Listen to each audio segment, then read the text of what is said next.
Nigeria's President Bola Tinubu has met with the newly appointed security chiefs in Abuja. State House correspondent Adesuwa Omorwan reports that the president tasked the security chiefs to collaborate and secure the country.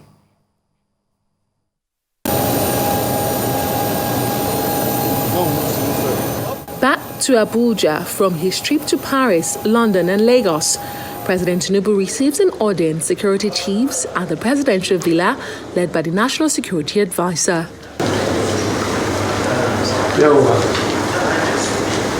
It is the president's first interaction with the newly appointed heads of security agencies, as their appointments were announced on the eve of his trip to Paris on June 19.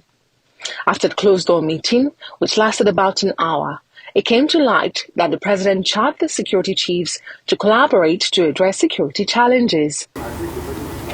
Gave us the assurance that he is with us 100%. He told us that we must work as a team and there is a work to be done. He will expect us to deliver, and we are grateful for the opportunity. That's why we are here. From the north to the south of the country, the administration faces the daunting task of securing lives and property, a task the security chiefs acknowledge. We believe that the choice he made is the right one, the correct one. And we know what he wants for this country. We are going to work tirelessly to ensure that we accomplish that objective of securing our country, establishing peace, stability, and let's get our lives back. And you can see already things are improving in our country. If you see the record of crimes and activities of the criminals, it's going down. It will continue to go down. We will secure this place. Nigerians have seen the quality of people that are given opportunity. They are probably some of the best we have, and they are not going to fail. Prior to the security meeting, President Bola Tinubu also met with former Zamfara State Governor Sani Yerima. It came to light that they discussed the possibility of deploying dialogue to arrest the issue of banditry in the northern part of the country, drawing inspiration from the approach deployed by late President Umar Musa Yar'Adua with militants in the Niger Delta region. The best way to go about these bandits, handling the issue of bandits, should be introduction of dialogue first. But as I said, if that fails, then the government will go all out to eliminate them. Why I say we should start discussing with them is to avoid the collateral damages that may come up if intensive and extensive military operations are directed. If you send an aircraft now to where you identify the bandits, it's not only the bandits that will be affected. And if you recall, Mr.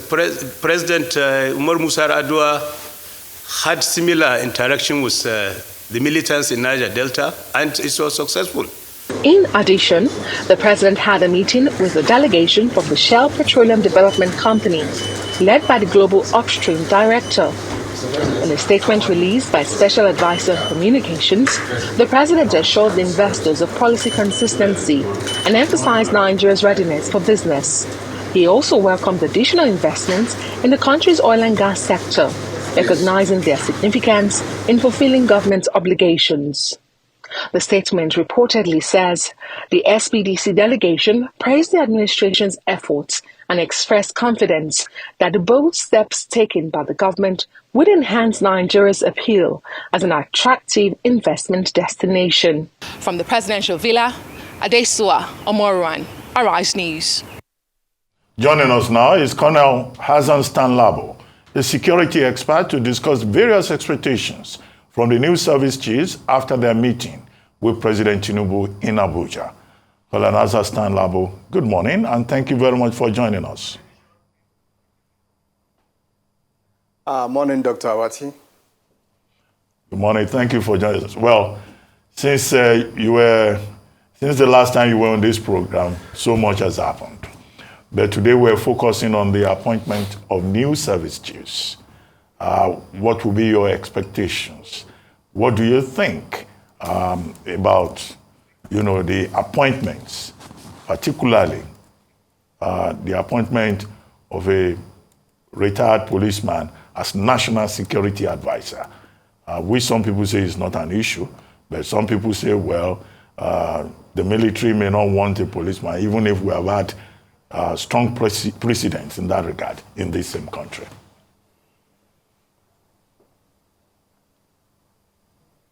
Well, thank you so much, Dr. Abati. I must say that the appointments are in order. As far as I'm concerned, I have no reservations because the gentlemen who were picked are highly qualified in every perspective. They've got both professional and, do I say, academic qualifications, if such appointments call for academic qualifications too. What is left for us to see how they bring in the wealth of experience which they've garnered all along the years. Let's see how they apply them to the security challenges we have on ground. And like you know, our security challenges are multifaceted. You know, we have terrorism in the northeast, northwest, north central. We're talking about banditry and kidnappings and what have you. In the southeast, we are talking about agitations for self-rule and so on. South-south, oil theft, you know, which also involved even some of those who are supposed to be custodians of our common patrimony, so to speak. Before we say what are our expectations, maybe we should be saying that what is the situation on ground?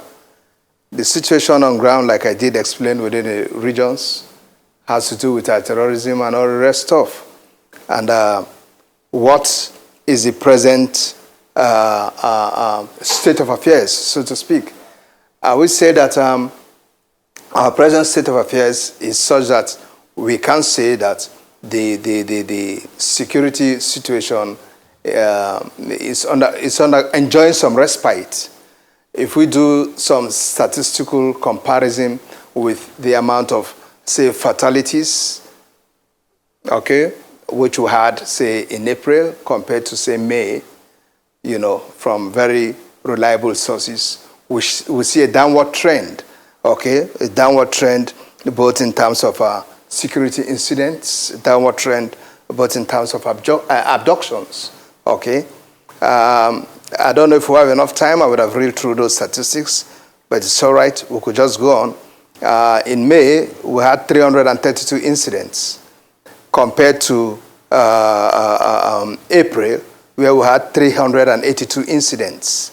Okay, so we saw a 13.1% downward trend in terms of incidents. And these incidents could be broken down into 265 abductions, which we suffered in April, compared to 168 abductions, which we suffered in May. In April, we had 913 total fatalities. In May, we had 675 total fatalities. All these figures were captured from 205 local government areas and 33 states, including the federal capital. So we must say, thank God, things are on the downtrend. And if we look at a breakdown also at the regional level, which are the regions that suffer most, and so on, the North Central had 38.7% of these figures. That's numbering 261, while the Northeast had 23.9, meaning that quite some reasonable job is ongoing in the Northeast, where we have terrorism actually, you know, being a bane on us. Northwest, 15.6, and so on and so forth. Which are the three, the North of all these, the North consumed about 78.2% of the sum total figures we are talking about. And the three notorious states, I would say, in terms of these bedeviling issues, Plateau, Borno, and Benue states, so to speak. So given this state of affairs, the issue now should be what are our expectations of the new chiefs that are now coming on board. All right, if we may now go over to your question. Of course, the commander-in-chief like it is, has been able to pick his new team of leaders for the armed forces, all right, and whom we expect so much. Nigeria is at war, whether we want to accept it or not. And looking at history, the Gulf War, for instance, came in two major components: Desert Storm and, of course, Desert Shield. Each of them had their mission objective. Each of them had their operational life cycles. And each of these operational life cycles, of course, came in with fresh hands on board, all right, to not just give vent, to not just maintain the momentum, but to also sustain traction within the battle space. In same measure, Mr. President, who is our commander-in-chief now, has also picked fresh commanders on ground to do likewise. I want to believe that in doing this, he must have availed them, because things can never be like before. We must now avail them job description. We must place timelines, all right? We must begin to look at milestones along the line, okay? What are the KPIs? That is to say, of course, our expectations, which of course will form their KPIs. And we must avail adequate resources in making sure they're able to achieve all this.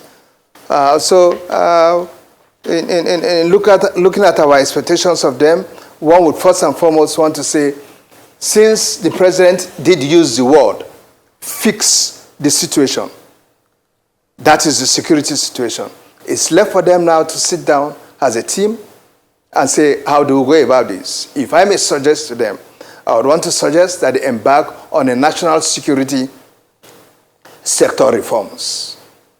Our national security sector reforms would go a long way in addressing the gamut of challenges within the security problems we have in this country. It will be addressing funding, manpower, logistics, and equipment. It will be addressing training, operations. It will be addressing, what's it called now, welfare and motivation. It will be addressing border protection, intelligence, surveillance, and so on and so forth. Okay? In doing all this, of course, the military on its own, and I think this should be handled by the defense headquarters, should put in place an appropriate monitoring and evaluation department, so to speak, that is devoid of corrupt elements, not the sort of oversighting we see, because that role is actually the role of the National Assembly. But I think we haven't really achieved much due to what I would call corruption.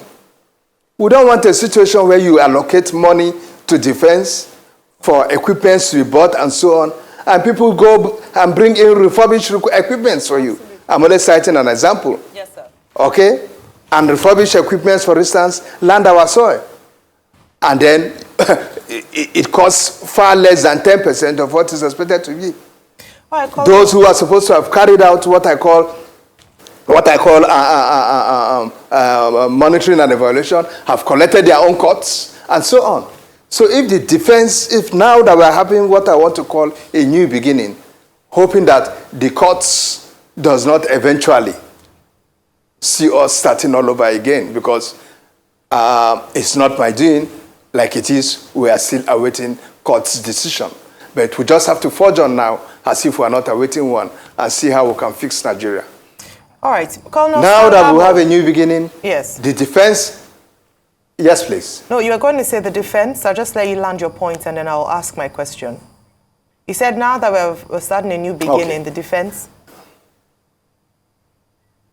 Yeah, the defense headquarters should show more interest in this monitoring and evaluations, making sure that equipment that are budgeted for are what we're having landing our shorelines. Maybe I should just stop there. It seems you have a lot to say. Yes, there's a lot to say, and thank you very much for setting the context for this conversation, especially with regards to what is on ground, what the security situation is, or giving us a snapshot of it. It's important for this conversation. Now, going back to Dr. Basi's question, you'd begun to respond to that with regards to setting the agenda for the security chiefs. What are expectations? What do we expect in the immediate and then in the long term? And then to add to that, the question I'd like to ask you is, at that meeting with the president, the NSA had said that the key takeout from that meeting was, number one, the president has assured them that he was going to give his full support. Number two was that they should work in unity. What does unity look like? Because oftentimes we hear cases around different chiefs being precious about their particular area and not working in synergy with others. How can this be enforced? How can this work so that we can improve the security situation? And of course, going back to immediate expectations, long-term expectations, bearing in mind what we have on ground. Thank you so much, Ayo. You have partly answered the question when we talk about unity in this case, or within the context of our discourse. I think we are referring to a healthy synergy within the service chiefs. And this I expect to play out so easily. Why am I saying playing out so easily? So easily because the service chiefs already know themselves. Some were childhood friends where they grew up. The air chief and the naval chief went through my school, the Nigerian Military School, Zaria. Of course, after I had left, they came in as young men. And then, of course, we expect that given that childhood camaraderie and how they grew up, you know, as young soldiers carrying AK-47 at the age of 13 and 12, there is so much professional romance among them. It is not at this dying moment when they are expected to be leaving footprints in the sand of history that they will be having problems. I don't think that would be a wise thing. So I see a great deal of synergy, I must confess to you, Ayo, coming out to play. Okay? The CGS himself, General Musa, is a fine gentleman, easygoing. If you've known him, you know we have a fine soldier, the right man in the right position. You know, these are guys who could work together as a team. You know, I don't see so much of the inclusion of the NSO, the NSA, whom so many keep talking about, maybe a civilian coming in and so on. I think they're all gentlemen. They could work as a team. They could work as a team, and I foresee that actually happening. All right? I don't want to go into what actually are supposed to, or whether the NSA is supposed to have control over the service chiefs or not, because statutorily speaking, the NSA is supposed to be controlling the DIA, the NIA, and the SSS, what we now call the DSS. Those are the components that are within his control, while the service chiefs, under the command of the chief, under the command of Musa, defense chief, you know, answer on to the Minister of Defense. But whatever the case, they are all within the security space. And I see them playing as a team. And that could come out real good. All right? What are the expectations? I would want to say that all efforts must be done by this team to decrease the ability of non-state actors, you know, in challenging the use of force by the state. They must make sure that is done because it's really disrupting a lot of things. All right? They must engage non-kinetic measures or approach in addressing most of the problems we have now on ground. What are these non-kinetic measures? These are the measures that are aimed at the hearts and minds of the people. All right? And the belligerents whom we are fighting had exploited this loophole in our approach all along because we stayed hooked on, believing that the kinetic measure can do it all.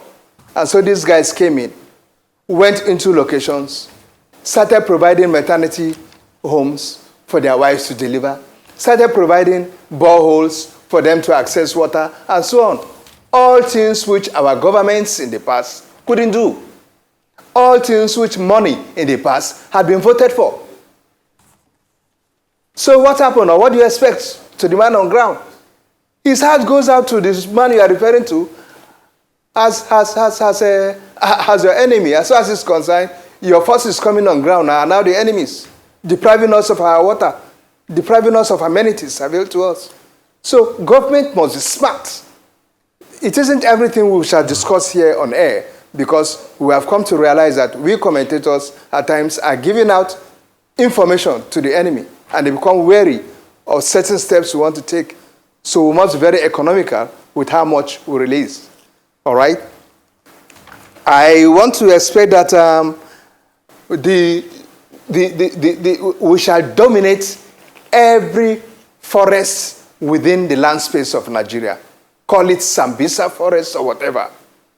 That after 10 years or 15 years of fighting terrorism, we are still shamelessly saying Boko Haram is in control of Sambisa.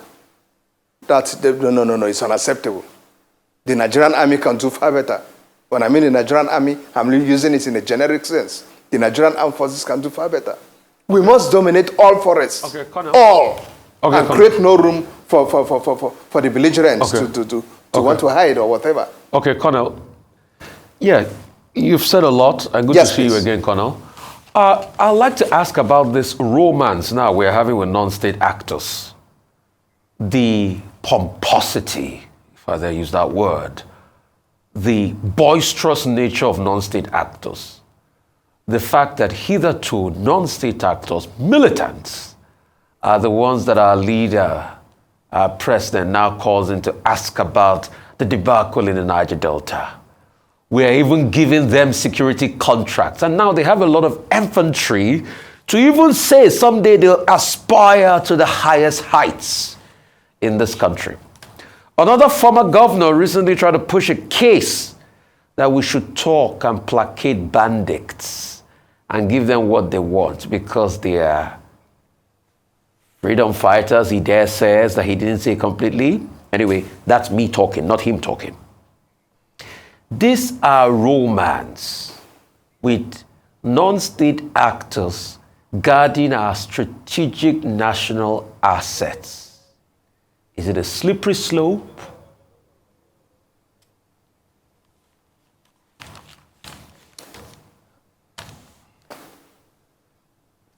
I can't hear you. I'm done. I said, is it a slippery slope? Non-state actors guarding our strategic national assets. Thank you, Rufai. It's unfortunate. I must use that. I must say that. It's rather unfortunate that we have decondescended to a point where we turn over to those who we should be prosecuting, asking them to come watch over our common patrimony.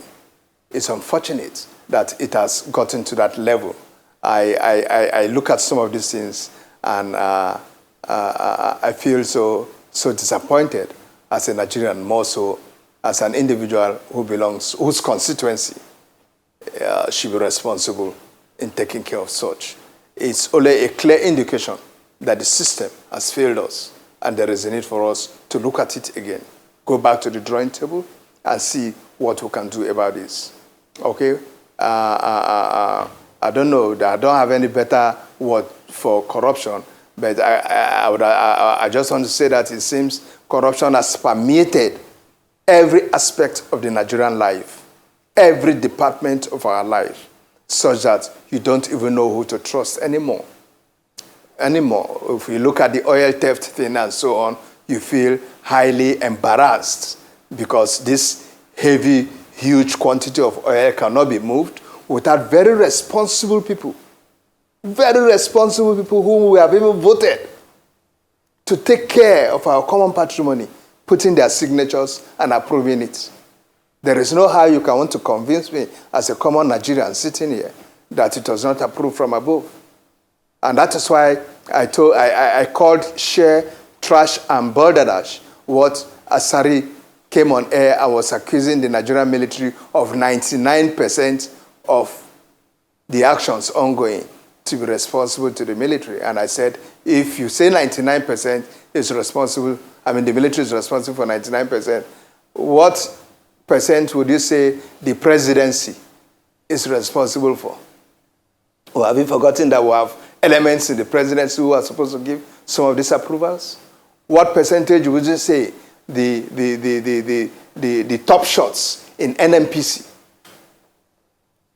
are responsible, could be ascribed to them? Are we saying top shots in the NMPC will not give their approval to all this? And what of the IOCs? And so on and so forth. Okay? But because you are busy pursuing your own contract, just the way Tompolo has gotten his, and unfortunately for us, we are now playing host to people who we should have been prosecuting long ago. We are playing host to them, even in the villa. It is unfortunate. You are even sitting down to address the nation. Who are you? Let me not digress. The point I'm making is this. We must take Nigeria serious and apply the right rules to get this country going. Simple. Simple.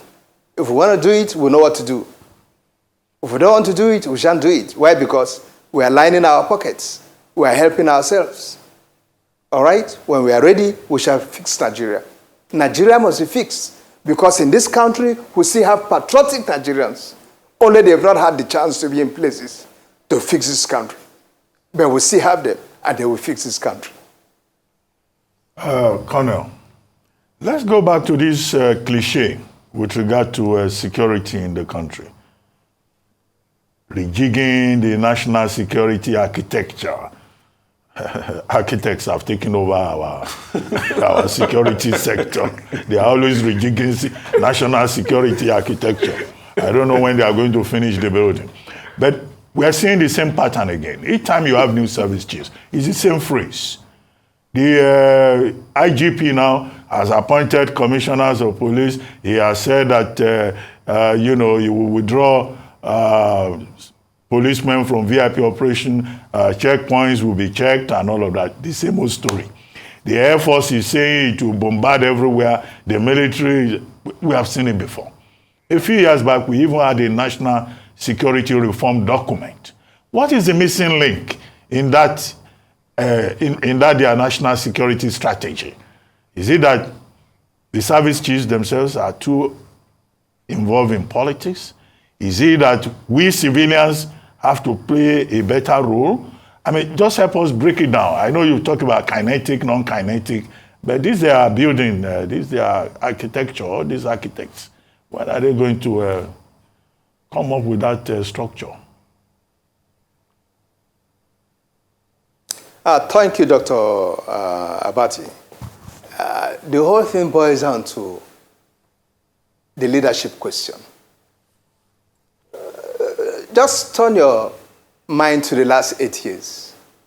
I'm sorry, with every due respect, with every sense of due respect, Nigeria in the last 8 years had no leadership. I'm sorry, it's my impression as a voter, and that's the impression I have, that I wasted my vote. It's a question of leadership. The gentleman we have there now, Mr. President, Commander-in-Chief, only within 1 month, has done what could not be achieved in 4 or 5 years. Every single advice or line of action that was to be taken will be slept over, like a bicycle attitude will be visited on it. They will turn left, turn right. You just can't understand what's happening. Is this a country? You are Mr. President. You just pronounce it, and everybody follows suit and fall in line. What's difficult about that? Or is it that you had a hidden agenda which you were all along trying to put in place? Why the entire country is busy working on a different agenda? Now we are beginning to see some leadership. It's only unfortunate that our elections have brought us to where we are, such that when you talk, you come and say, oh, but the courts have not spoken yet. And it is true. Nigerians who have not handed over the selection or the selection of our leadership to the courts. It is the court now that will tell us. Otherwise, we could have just started urging that, yes, so in the next 4 years we're achieving this and that, and so on. But God bless what we see now, and let's see how we forge on. Let's see how we put things in place. Even if eventually somebody else is to come, we know we already have a roadmap, and things will move on. I don't know where to start in answering your question, Dr. Abati, because I am frustrated because we seem to have gone on as if we don't have quality individuals that would have given us leadership in the past. And we just became a batch of sheep with no shepherd. We're just moving in every direction. All right, very quickly. I hope I've answered you, Dr. Abati. Thank you. So very quickly, I just wanted to ask you, when we talk about security and the immediate expectations of the service chiefs, we often focus on the northeast, and sometimes we forget to look at the southeast because of succession, the issue of the ESN. We have I think it's the battalion recently come up, just a new crop of groups coming up every other day. And then the issue of Nnamdi Kanu. In terms of security, what should the service chiefs, or what should we look at in that area? What are some priority areas in the southeast? Thank you, Ayo. One major priority area in the southeast, which I think will cool off a great deal of nerves, is for us to bring out Kanu. That gentleman. Pull him out. Stop this incarceration. I know some of his pronouncements or maybe lines of actions and so on were offensive to the Nigerian state, and there was a need maybe to take certain actions. But you see, Nigeria itself is a family. That's my picture of Nigeria. When parts of the family feel offended, as a father, as parents, you sit the gentleman down, you sit the child down, and try to find out what are the problems. How do I help you? You don't like the Christmas shoe we bought for you? Okay, we'll get you a new one. Would that solve the problem? You don't like this meal? Can we fix another meal for you? Can we start talking with Kanu? Can we start talking with IPOP? Can we start talking with other groups? I think a conversation with some of these teams would go a long way in addressing the problem.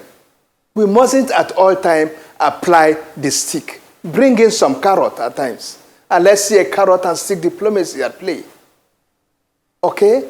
We can do that. And I think if we do that, the southeast, the situation in the southeast will be highly doused, frankly speaking. All right? Further incarceration only make him more and more relevant, only heightened the heroship over him. He is a hero now, whether we want to accept it or not. And we made him the hero. All right. We have made him a hero in the southeast. If he comes out now, he's wise. He can contest for governorship in any of the states. Nobody will be asking whether he's from that state in the southeast. All right. Thank you so much, Colonel Hassan Yes. StanLabo, for your time this morning. Security expert speaking to us on the agenda for the service chiefs with regards to security in Nigeria.